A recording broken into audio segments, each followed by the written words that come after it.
আসসালামু আলাইকুম বন্ধুরা, সবাই কেমন আছেন? আশা করি সবাই ভালো আছেন। ইনশাল্লাহ আমিও আপনাদের দয়ায় অনেক ভালো আছি। কয়েকদিন পর আপনাদের সামনে আসলাম, খুব একটু ব্যস্ততার কারণে আসতে পারিনি, ভিডিও আপলোড করতে পারিনি। তো আজকে কেন জানি মনে হলো একটু নসিব নিয়ে আলোচনা করা দরকার। আসলে আমরা ভাগ্যকে অনেকে দোষারোপ করি। আসলে আমাদেরকে প্রাগৈতিহাসিক থেকে শুরু করে আল্লাহ পাকের নিগুড় তত্ত্ব জানতে হবে, তাহলে আমরা ভাগ্যকে গালিগালাজ করব না, গালমন্দ করব না। আসলে দাদা ভাই, আপনাকে আমাকে যখন দুনিয়াতে পাঠানো হয় তখন সব কিছু ফিক্সড করেই পাঠানো হয়। যখন আপনি আপনার মায়ের গর্ভে আপনার ভাসমান অবস্থায় ছিলেন, এক এক পিণ্ডু মানে এক ফোঁটা রক্ত, কোরআনে যেটা বলা হয়েছে এক ফোঁটা রক্ত, কোথাও বলা হয়েছে এক ফোঁটা নাপাক পানি, কোথাও বলা হয়েছে শুধু পানি। যখন আপনার মায়ের গর্ভে ভাসমান অবস্থায়, তো আল্লাহ পাকের বিশেষ কুদরতে 40 দিন পর সেটা মাংসপিণ্ডুতে রূপান্তর হয়। তখন তার ভিতরে রুহু ফুৎকার করে দেয় আল্লাহ, এবং দুজন ফেরেশতা নিযুক্ত করে দেয়, যারা গিয়ে তার ভালো মন্দ লিখবে। কেউ ভালো লিখবে, আরেকজন খারাপ লিখবে। মানে সে জীবনে কতদিন হায়াত পাবে, কতদিন সে কার সাথে কিভাবে মিশবে, কি খাবে, কি পরবে, মানে একটা জীবনের শুরু থেকে শেষ পর্যন্ত যাহা যাহা কর্ম, যাহা যাহা কার্য, সমস্ত কিছুই লিপিবদ্ধ করে তারা। সর্বশেষে এটাও লিপিবদ্ধ করা হয় যে আপনার এই বান্দাটা দুনিয়াতে এসে তারপরে যখন আপনার সান্নিধ্যে চলে যাবে তখন সে জান্নাতি না জাহান্নামী, সেটাও লিপিবদ্ধ হয়ে থাকে। যখন তারা খাতা ক্লোজ করে সিলমোহর মেরে যখন আল্লাহ দরবার তখন চলে যায়, তখন একটা মানুষ দুনিয়ায় ভূমিষ্ঠ হয়, তখন থেকে তার হিসাব শুরু।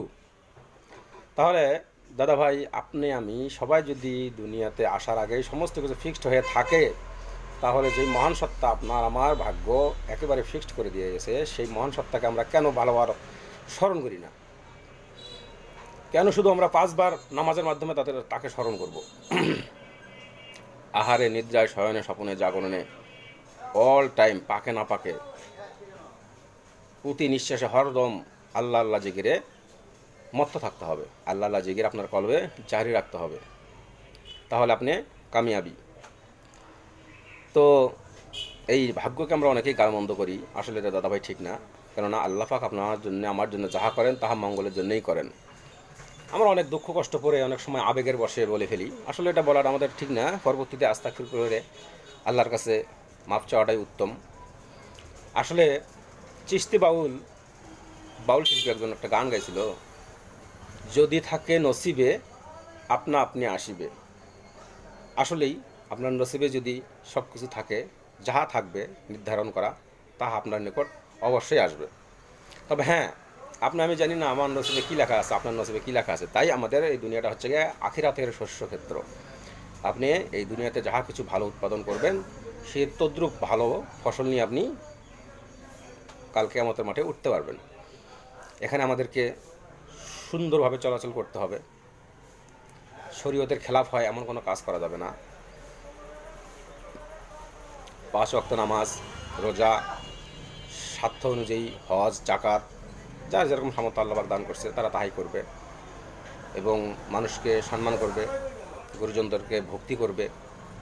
এই সমস্ত কার্যকলাপ করলে আল্লাহ পাক তার মনের ভিতরে অবশ্যই জ্ঞান সঞ্চার করে দেবে। আপনাকে একাত্মতাবাদ এমনভাবেই মনের মধ্যে আঁকড়ে ধরতে হবে যাতে আল্লাহ পাক আপনাকে তার তাজ্জু দিয়ে, তার জ্ঞান দিয়ে যেন আপনাকে সঠিক পথে পরিচালনা করার তৌফিক দান করে। এটা আমাদের সকলেরই কাম্য হওয়া উচিত।